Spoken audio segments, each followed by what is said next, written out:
Hello and welcome to Sheffield Live. You are watching African Voices with me, Bailo Jallo, a show where we tend to discuss the achievements and also the issues that affect Africans in this country and abroad. And on today's show, we are focusing on Liberia, a country that made history last year by electing a former footballer into the country's highest office. When that happened, many of the country's citizens had high hope that when Mr. Weah came to power, there will be changes. And since Mr. Weah came to power, he's trying his best, but he's facing challenges. He's facing an uphill battle. And that uphill battle, some of the challenges that he's facing today, we've seen recently, the country, there was a protest just on Monday. Many of the country's young people took to the street after reports had surfaced that there has been the disappearance of 16 billion Liberian dollars, which is equivalent to 104 million United States dollars. And that has left many people in the country disgruntled. Many people are asking questions. They want to know, how did that happen, why it happened, and where it happened. Just to put you back, or to rewind your memories, George Weah was elected back in October, but he took office in January 25th, 2018. According to reports, this money disappeared in November, or the money was printed in November 2017. When the money was brought into Liberia, some of it disappeared. But the story was not reported until just 2 weeks ago, when the story came to surface. And everywhere in Liberia, people are asking questions. And today, to help me discuss that, I've got a special guest here, who is Maxine Bakio, who is a radio talk host. He's a political commentator, author, and DJ at Boss Media Radio International, which focuses on world issues and also more on African issues. So today, I've got him here to help me absorb what is really happening in Liberia and what he thinks of George Weah's government and his advocacy to bring justice into Liberia, because in the country, they've got some elected former warlords, and he's advocating for those people to be brought to justice. So Maxine, welcome to the show. It's a pleasure. It's a great pleasure, and thank you for your invitation. Thanks, especially to have been in your studio here. This is a wonderful, wonderful initiative, and I adore you. I adore you and the rest of the team. It's a great pleasure to even be in the city here today, Sheffield, the steel city of the United Kingdom. Thank you very much. Well, it's a pleasure. We thank you more for taking your time, coming all the way from, I think, is it Glasgow? I was Sheffield. Let's say, sorry, Swansea. That's Wales, yeah. You know, we appreciate a lot. But if we can start with the 16 billion Liberty dollars that is missing in the country, talk me through how it happened and when it happened. Yeah, you know, when you're giving a synopsis of the little bit of history of Liberia, let me just, before I come to that, this is a country, Liberia. I mean, if we all a historical why, this is a country that was funded by the free slaves that returned from America and they settled in Liberia. And this is the country that, according to history, the first African country to gain independence in 1847. Definitely. Now, it's the oldest African, independent republic. And this is a country that up to now, from 1847 up to now, some of us having actually felt that, have that feeling to say we are actually independent state. And because being an independent state, there are a whole lot of things, whole lot of achievement, and there's a whole lot of issues that have to be put on the table that can be addressed, and the citizen can feel part of that country. But for me personally, I know definitely I came on this planet just before the late 70s. And by 1990, it should have been my time of starting to say, well, this is where my future starts. But unfortunately, my future was mortgaged by warlords because they brought war into my country. So obviously, my future was mortgaged. And up to this present, they haven't finished paying the mortgage yet. So I don't even know, whether I will have any little piece of what I'm supposed to have as my future in Liberia. But that is not my concern anymore because I'm not going to have it.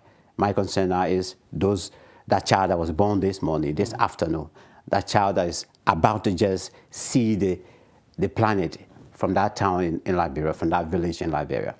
Those are the children that my advocacy is about now. It's not about me. It's not about my own children, my 17 years or so. No, but the future of the one that are born today. And so, hearing about this money, I mean, 16 billion Liberian dollars, and I don't even want to equivalent it to any amount in different currency. I want to deal with it because that's our currency. 16 billion, that's what we heard. And as far as the information is concerned, from how it's been circulated, from where it's coming from, we now believe that indeed Liberia lost $16 billion. Okay. I'm not interrupting you there. Just a quick one before you go forward. Do you believe that the money has gone missing or not? The money, I am absolutely, right now, honestly, I believe that the money is gone missing. Okay, so there is no doubt about that? No doubt. From the sources, as far as the sources, I mean, the information that has been disseminated is concerned, where the information minister, who is the chief spokesman for the government, came out and gave for his version of what he knows about the money. Which will come into later. That's it, yeah. And then the former bank governor, Mr. Wicks, he also came out and said his own version.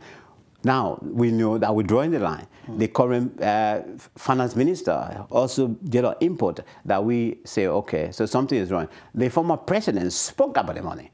So at the end of the day, our belief now, nobody is doubting it. Even that, an 11-year-old child in Liberia, in the village today, when you ask them question, did you hear about money getting missing? They'll say, yeah, they still have money. So obviously, Liberians, we are all convinced, even the international community now. I mean, we've been joked at, you know. But as a Liberian, how do you feel to know that 16 billion US dollars is Liberian dollars, or 104 million United States dollars, which is not small money, knowing Liberia, where Liberia is, and where Liberia relies on international funds from donors, knowing that that kind of money is gone missing, where nobody, from my understanding, nobody knows where the money is. How do you feel as a Liberian to know that kind of amount of money can go missing in that country where nobody can detect where the money is? You know, Balo, I mean, questions like this actually will make me emotional because the very morning I woke up and I went on social media and I started seeing posts about money getting missing, and I kept asking myself, I mean, who is sharing lies again around here? You know, especially with the amount that is being mentioned, that 16 billion gone missing from the port, just from the port of Freeport of Monrovia to Central Bank. That money got missing from the container. So, you know, I pondered over it for so long. And before I took telephone calls, and started ringing back home. At least some of the government officials that I can ring anytime they come up, they will answer my phone. I say, this is what we're hearing on social media. Is it true? They say, well, we outside of what we're hearing. So I couldn't believe it. I was shocked. I became, you know, a kind of I became resistant in terms of accepting the information. Yeah. Well, at that time it wasn't factual yet because it was still just rumors coming around. Yeah. Some people were just but then when I read it in the newspaper from back home online, I said, oh, okay, I trust this paper also, but yet and still, I still want to know. I mean, 16 billion, it's not something that somebody would just block. And the manner in which they say the money got missing, from the port in the container to where it's supposed to go, it's vanished. I said, no.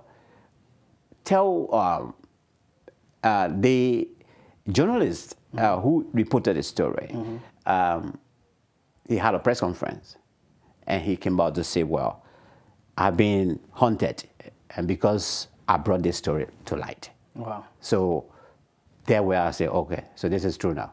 This is the person who actually, I mean, took this story from the dark and brought it to light. If he's talking about it, that is true. Will you say this has got to do with investigative journalism, or? Well, in that, or it must have been just reliable sources tipping him. No. They refer to him as a whistleblower, which okay. I didn't. I went on my social media, feed and I discussed it. I said no. This man is not. He shouldn't be labeled as a whistleblower. He's not. This is a man that owned a journalist. I said a newspaper. He's a journalist. This is his work. That's what he's supposed to be doing. So he's not. And if anybody said that they are haunting him also, I said, they should leave him alone because he has done us justice. So that means if this man has not, look at the length of time. We heard that some of the money came in November.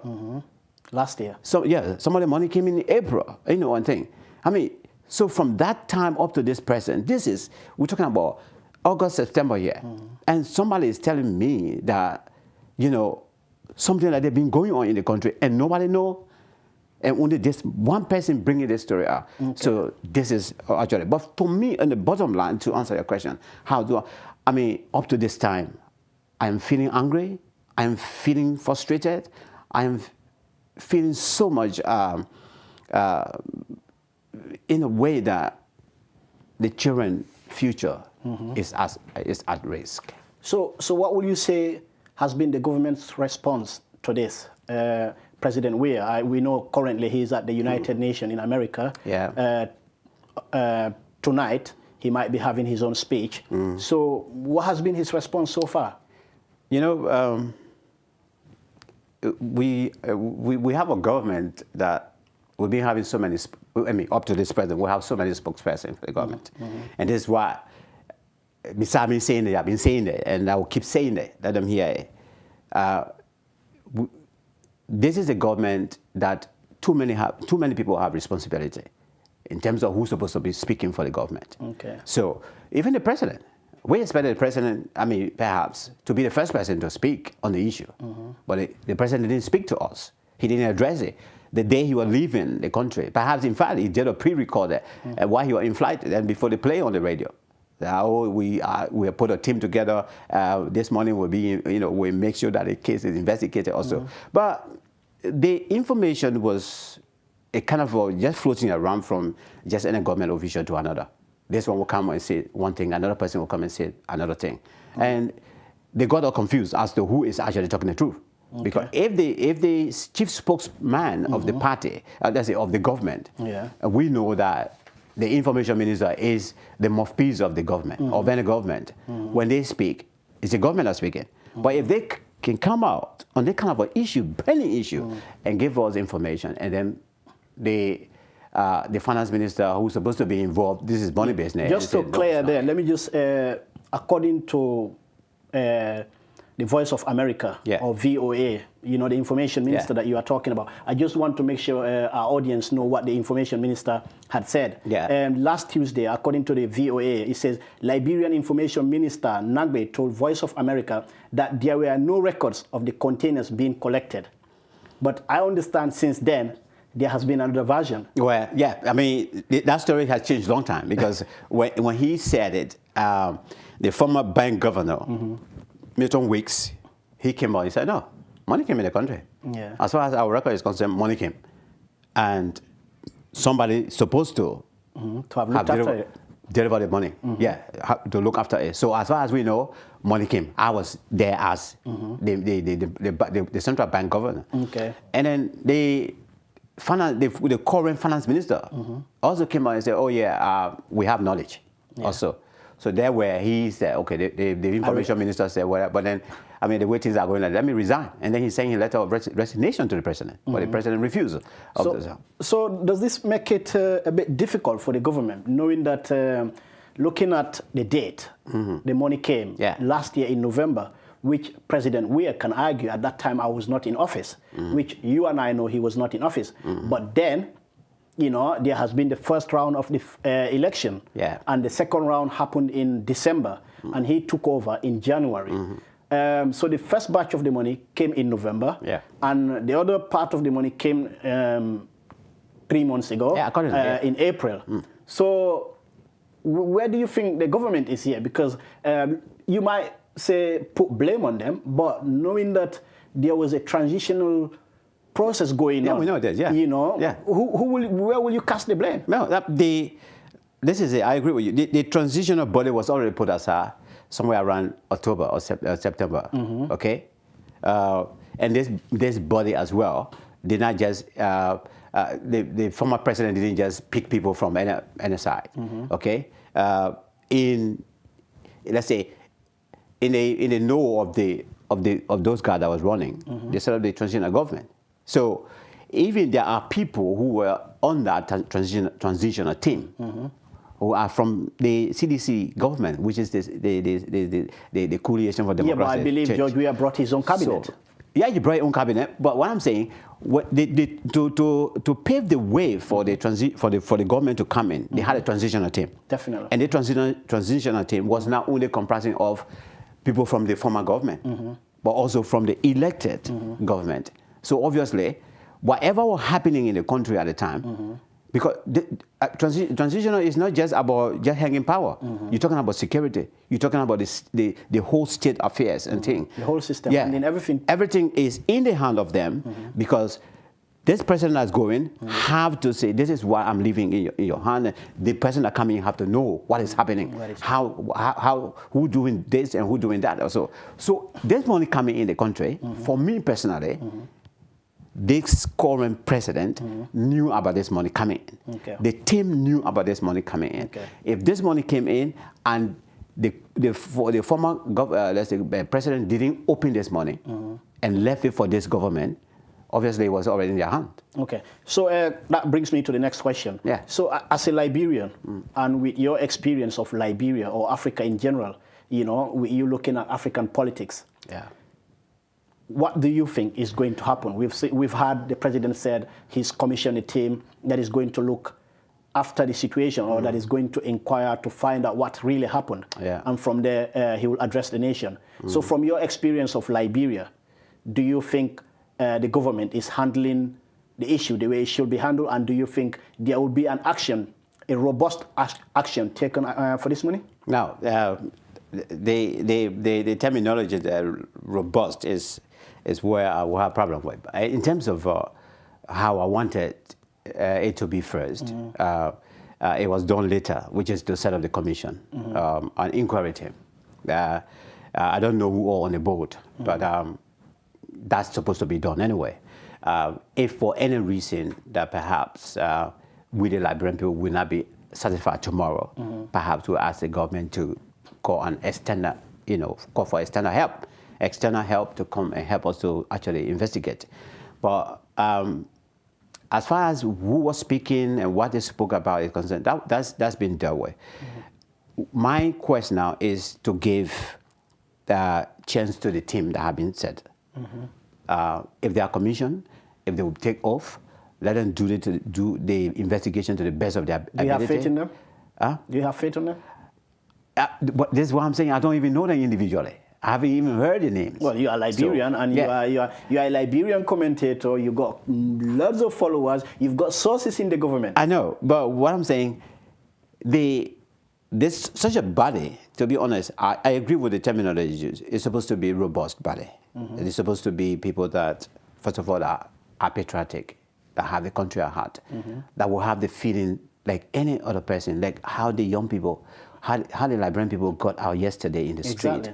If they have that feeling and say, well, if this happening, this money issue touched these people like this, and they came out in the rain, and yesterday was raining heavily, then I should be able to do this job diligently for the benefit of the children of Liberia. If they come with that heart and do it without any question, or without anybody being connected to another person, I think we'll get a good result. I'm not yet actually kind of pessimistic about the whole thing.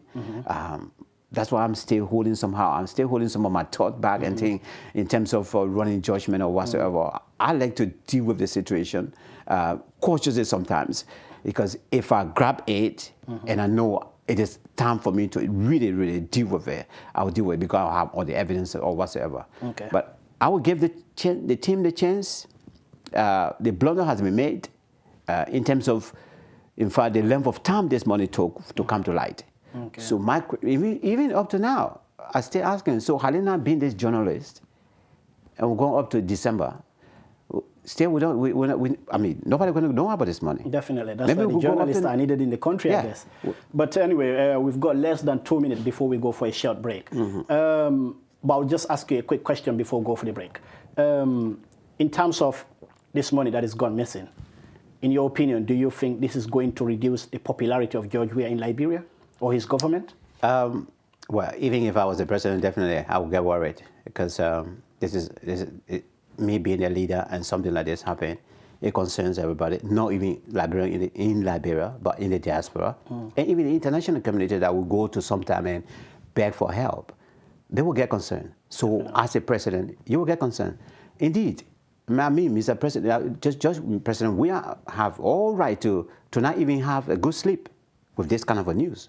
If he is actually absolutely out of it completely, he won't even sleep better. Okay, that's the end of the first show. We'll be going for a short break. Don't go anywhere. We'll be back soon.